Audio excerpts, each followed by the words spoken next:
How I went from $0 to $10,000 in 30 days with this one side hustle. It's written in a narrative, storytelling style instead of point to point, so it flows naturally and keeps viewers engaged. You know, just 30 days ago, I had absolutely nothing in my account. Nothing but a lot of late-night stress and the question we've all asked ourselves, how am I going to make it? But fast forward 1 month later, and I'm staring at a $10,000 balance, all from one side hustle I had never seriously tried before. Today, I'm going to tell you exactly how it happened. No fluff, no fake guru nonsense, just the real journey of how I went from broke to 10,000 in a single month. Before I dive into the details, let me paint you a picture. I was working long hours, bills were stacking up, and honestly, I was getting tired of the paycheck-to-paycheck cycle. I kept seeing people online talking about side hustles, but most of them felt too good to be true. But one night, while scrolling, I stumbled across this idea. Something simple, scalable, and actually doable from my laptop. I told myself, what do I have to lose? So I gave it a shot. So what was the side hustle? It was freelancing online, specifically offering insert niche here, video editing, graphic design, copywriting, digital products, etc. You can adjust depending on your channel focus. The beauty of freelancing is you don't need to invest thousands of dollars up front. You don't need fancy equipment. All I had was my laptop, Wi-Fi, and the skills I'd been quietly practicing for years. I started by creating a profile on platforms like Fiverr and Upwork. At first, it felt like I was shouting into the void. No one was messaging me. No orders. Nothing. But instead of quitting, I optimized my profile, uploaded some samples, and priced myself competitively. My first client came in.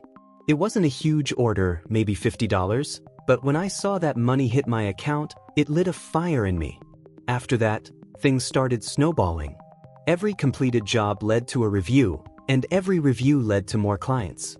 I treated every project, no matter how small, like it was worth $1 million. And word spreads fast in the online freelancing world. I also learned a crucial trick: offer packages. Instead of just doing one-off gigs, I bundled services together. This meant clients weren't just paying me once. They were coming back and they were paying more. By the end of week 2, I had crossed $2,500. That was already more than I used to make in a whole month. But I didn't stop there. I reinvested some of that money into tools that helped me work faster and even hired a friend to help with the workload. Suddenly, I wasn't just a freelancer, I was running a mini agency. And that's when the income skyrocketed. The turning point came when I landed a client who needed ongoing work. Instead of a one-time job, they signed me for a full 30-day project worth $5,000. That one deal pushed my earnings into overdrive. Every day I'd wake up, knock out client work, and watch the numbers rise. And when I finally totaled everything up at the end of the month, there it was, $10,000. I remember staring at the screen in disbelief.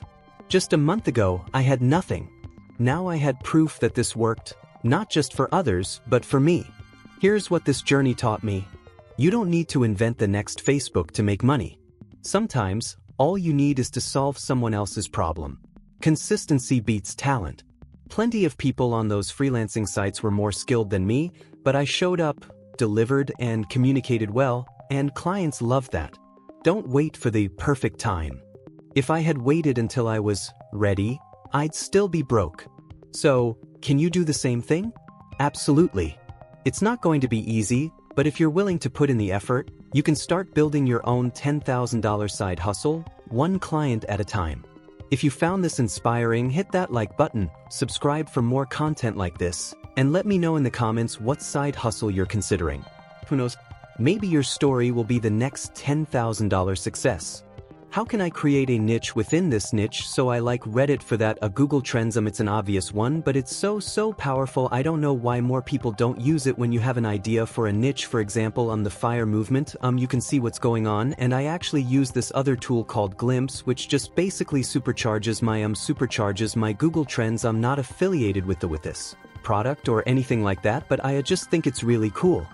that it gives just additional search terms. It's acting a bit slow right now. There we go. So I really like that it says like, what is the FIRE movement? FIRE movement and health insurance. So there could be an opportunity to build a whole business around health insurance and within the FIRE movement. So this will you just scroll through all this, and this is going to give you ideas on which a niche to pick. The FIRE movement only for Australia or Canada or France. Oh my God, maybe there's something here. So pick your niche, make it niche, actually make it niche. The second step, hit 250,000 impressions per month. One viral hit can do this, but consistency wins. Post daily, engage, and be the person in your space. So some people are going to listen to this and they're going to be like 250,000 impressions. How am I able to do that? Easy for you to say, Greg, you have like 400,000 followers. Well, I do this with a bunch of new accounts and I start from zero, and it's totally doable that within 90 days you can start getting 250,000 impressions per month. Now it's just about understanding your niche, creating content that niche is going to share, and then also just replying to other people in that niche, get them to see who you are, and be the person in the space. So pick a name that's going to really resonate with people, so that then they see you, they see, not necessarily your name. When I say name, could be a handle, but can also be the bio. Like your bio needs to be really good. I actually tweeted about this guy over the weekend who had a great bio and great cover photo. So his name is Marty, bootstrapping a video platform for realtors, profits to buy first house. Twitter homies get housewarming invite, #projects, and then his cover photo is his dream home. Zillow sucks, $629,000. I mean, amazing. Like, you want to root for this guy, and that's why you're clicking follow. And I've never met this guy or anything like that, but I just think it's so cool that he's doing the playbook. So hit that 250,000 impressions a month. Don't tell anyone, but I've got 30 plus startup ideas that could make you millions, and I'm giving them away for free. These aren't just random guesses, they're validated concepts from entrepreneurs who built $100 million plus businesses. I've compiled them into one simple database compiled from hundreds of